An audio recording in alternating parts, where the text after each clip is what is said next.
สวัสดีทุกคนโบแมนแล้วเนาะมื้อนี้จะมานำเสนอลำโพงคุณไดเฮ็ดซาวออกใหม่ล่าสุดลำโพงที่ให้กำลังขับ500 วัตต์ลำโพงที่บ่มีคู่แข่งในราคาเดียวกันนี้หาคู่แข่งมาเจอบ่ได้เลยรุ่นนี้ต้องบอกว่าเป็นลำโพงที่ให้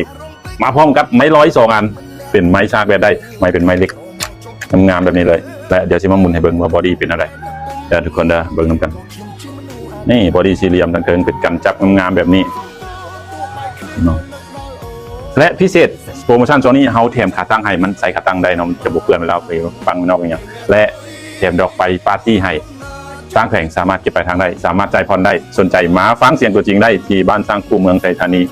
และนี่คือลำโพง Hyundai Head Sound ถ้าใครที่ยังบ่ทันซื้อลำโพงมาลองฟังดูนี้ก่อนค่อยตัดสินใจซื้ออย่าว่าค่อยบ่เตือนเด้อก ดติดตามและกดเซฟติ๊กต็อกห้านเทาไว้เพื่อส่องหาห้านเทาไงเด้อ